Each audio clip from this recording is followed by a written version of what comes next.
Hello again, football fans. This is Anthony coming back to you today with Two Fat Guys Fantasy Football. We're continuing our series of off-season team breakdown videos today. And today we are looking at the San Francisco 49ers. The San Francisco 49ers is a solid roster. They're another team that doesn't have a first-round draft pick. But as always, let's jump right into it and take a look at what this roster looked like at the end of the season last year.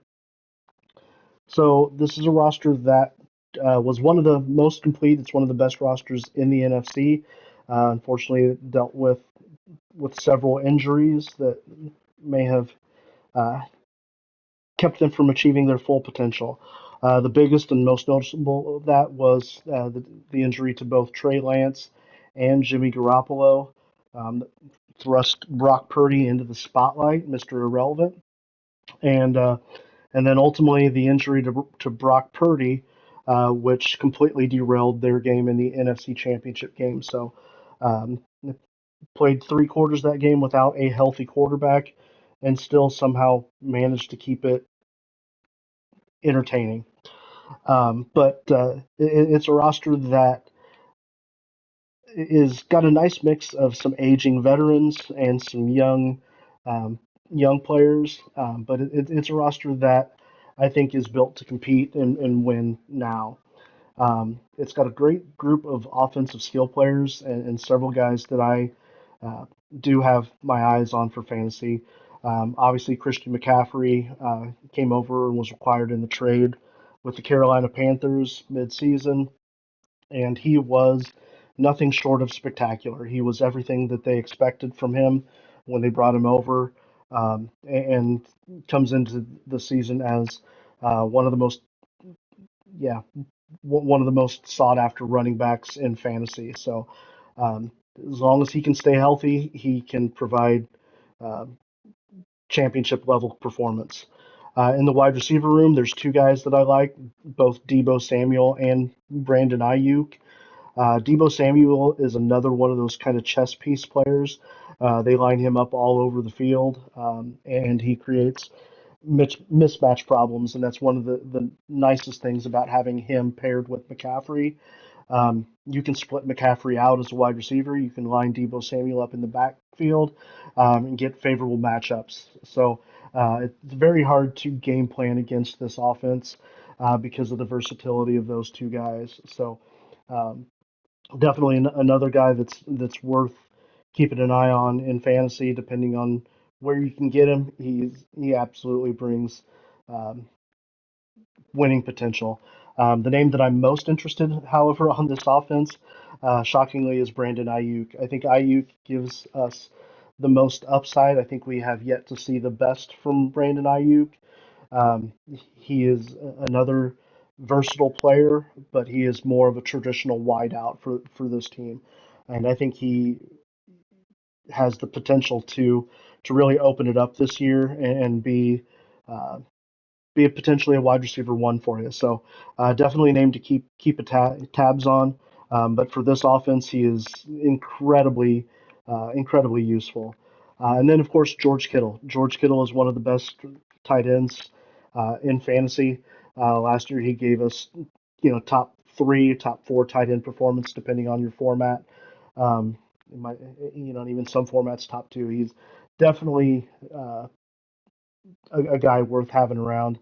Um, he is one of those tight ends that is a little more old school, kind of is does the dirty work. He's a great blocker, kind of focuses on blocking first, but then he offers a lot of receiving potential as well. Good speed, he can take anything, um, the distance, and not afraid to run somebody over. So definitely a quality offense to have. Um, so a lot of different pieces that you have here.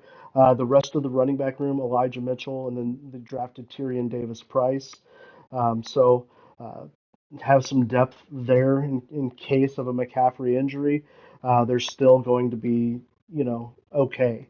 The offensive line, led by the best tackle in the game, Trent Williams, um, absolutely amazing. He is the best tackle in NFL. He just doesn't give up pressures. He takes it personally if he gets beat, and he run blocks well. He pass blocks probably even better, and he's just yeah, he's a future Hall of Famer. The rest of the offensive line, okay through the middle. Mike McGlinchey has been solid as a right tackle, um, and just never got the chance to play left tackle, and just kind of turned into a good, a good starting caliber right tackle.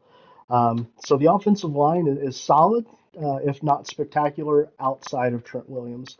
But all in all, it's an offense that, just due to the versatility of it, um, you could do a lot worse than getting any of these guys on your fantasy squad. On the defensive side of the ball, this was a defense that, again, is incredibly versatile, incredibly talented at all three levels. Nick Bosa, one of the best pass rushers in the NFL, still young and still ascending, kind of developing more moves and more skills as he gets a little bit older. Um, is incredibly talented and is one of the best pass rushers around. The rest of the D line, Charles Omenihu on the opposite side, very solid defensive end, not spectacular or elite at any one thing, but he offers um, a good complement opposite of Nick Bosa. Eric Armstead, very strong defensive tackle. And then they've got some good rotational depth behind that. Maurice Hurst, Javon Kinlaw. Javon Kinlaw is a guy they drafted a couple years ago, and unfortunately, just the potential never panned out.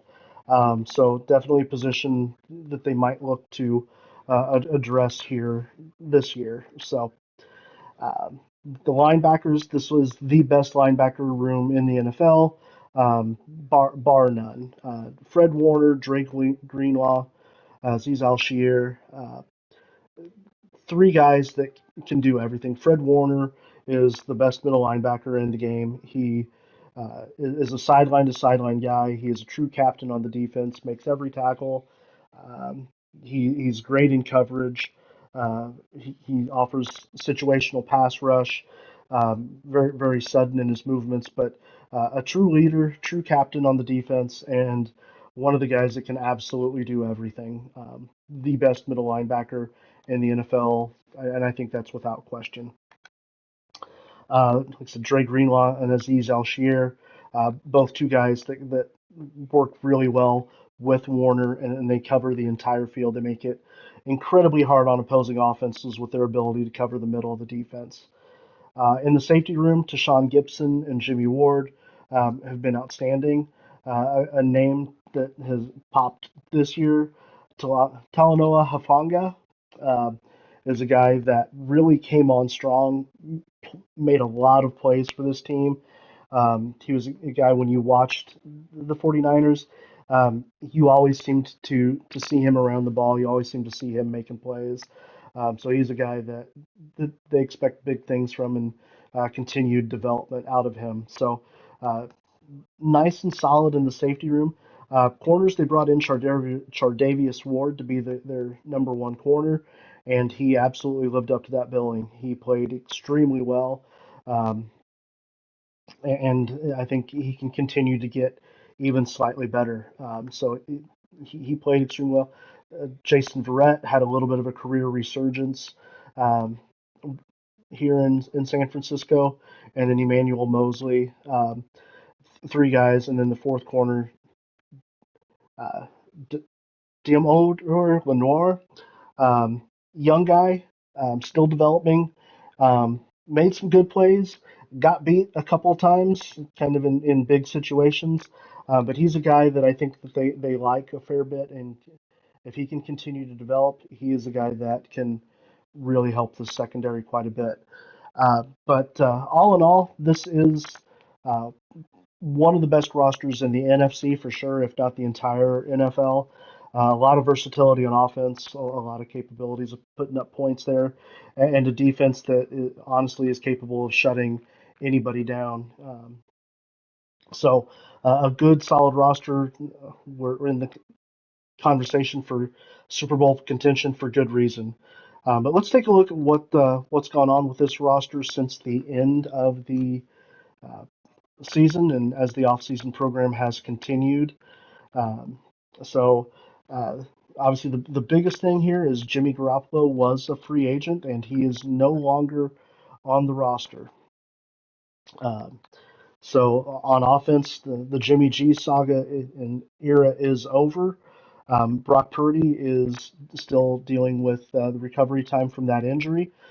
So, they did bring in Sam Darnold, who has really underperformed thus far in his career, but had all the potential in the world when he was drafted out of USC.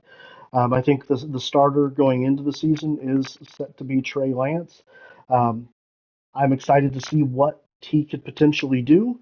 Um, Unfortunately, we just haven't been able to see much from him.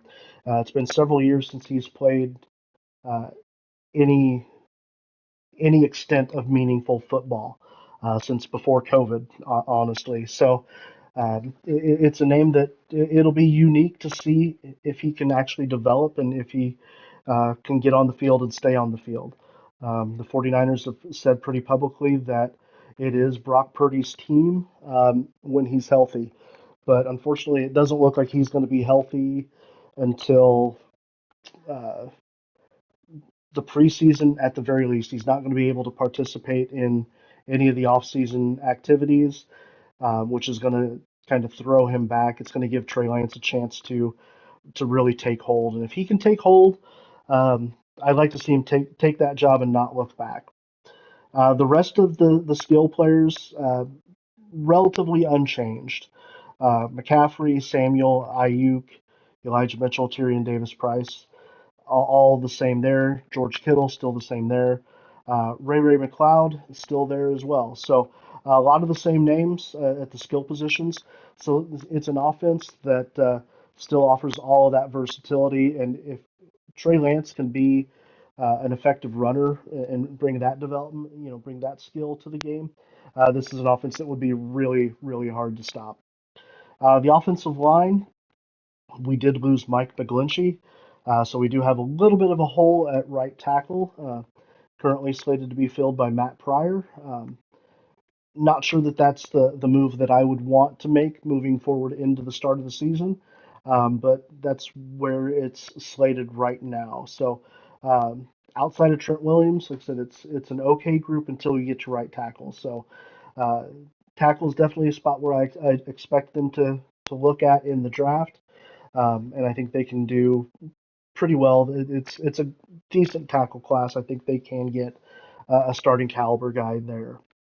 The defensive line, one of the biggest free agent signings of the year was Javon Hargrave.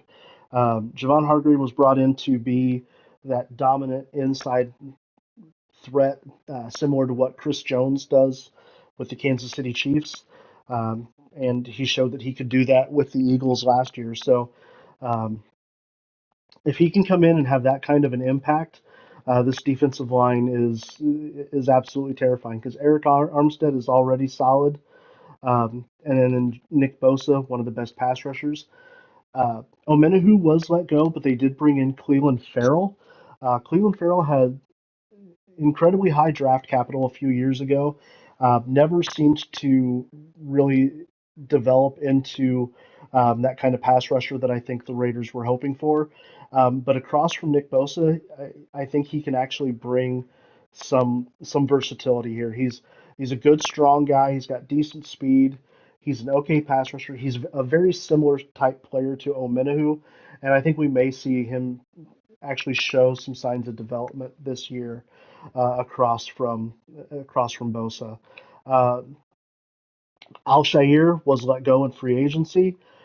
Dre Greenlaw, Fred Warner still make up 2/3 of the best uh, linebacker core in the NFL. And I think Oren Burks is a guy that can step in and actually be productive in this spot. He's been primarily a special team contributor for the 49ers to this point of his career. But he's another guy that has really solid athleticism for the position. And like I said, I think he can step in and be maybe not as productive as Al Shair, but can step in and be um, very, very solid in that spot. So it's not a real hole for me. I think they can. I think they're still in a good spot there. In the safety room, Jimmy Ward is no longer here, but Hufanga is moved into that starting role, and I think that they are in a fine spot. Tashawn Gibson Sr. was brought back on a 1 year deal, so uh, the safety room is in a great spot. And then in our cornerback room, Chardervius Ward is still our cornerback one. Isaiah Oliver brought in as the cornerback two. Uh, Definitely is going to get some run and see some balls thrown his way, and I think he's in a good position to do pretty well there. Um, Lenoir is now the corner three, and Ambry Thomas is our cornerback four. So um, it's a unique position, maybe not quite as strong as it was last year, but it is still a group that is capable of being competitive there. So this is a roster that I think has taken a small step back since the beginning of the offseason, mainly due to the loss of McGlinchey and Al Shair. But the addition of Javon Hargrave, I think, makes the defense uh, pretty equivalent. I think the defense is still going to be incredibly competitive, and I honestly think the offense is not really going to miss a beat. Um, like I said, missing out on McGlinchey will hurt a little bit, but they're in a position to really kind of continue to be successful. So let's move ahead here, and this is a team that doesn't have a first round draft pick, so they're going to have to be fairly creative with what they do in the draft and hit on some of their middle round guys. But they've been a team that's been able to show that they can do that. So it'll be interesting to see how it plays out. Like I said, they're going to be a team that looks at best player available. Um, I do think they will look to address tackle with their early picks. Um, so as we look at the tackle class, some of the guys that are going to be there, Matthew Bergeron might be a name that they look at. Um, they could possibly look at um, Andrew Voorhees might be a name that they consider. Um, Dewan Jones, Cody Mock, I think projects as a guard more than a tackle, um, but there's some interesting names. They're going to have to be creative with what they do at the tackle spot. At the left tackle side, Jalen Duncan out of Maryland is a name that would be a developmental type player for them, but a name that they might look at as well. So I think that's probably our biggest need, and then everything else will just kind of be best player available. And I'm excited to see what they're going to do with their picks this year. But that's going to do it for a wrap up of the San Francisco 49ers. Um, to summarize it, I think it's a roster that is about equivalent now, maybe take a small step back from where they were, but they're definitely going to be in play through the course of the NFC. They're definitely going to be in that Super Bowl discussion. Solid roster, maybe not quite as strong as it was last year, but definitely one to watch. So, as always, if you think I missed a guy or there's somebody that I should talk about that I didn't, please let me know in the comments. Uh, and as always, we will get through each team before the start of the NFL draft. Once the NFL draft hits and shakes out with all the free agent moves after the draft, we will begin to revisit each of these teams and talk about how some situations might look for fantasy and some guys to take a look at for your fantasy drafts as that season begins to climb up on us ever so quickly. But that's going to do it for me. As always, I appreciate each and every one of you stopping by. Thanks. We'll talk to you next time.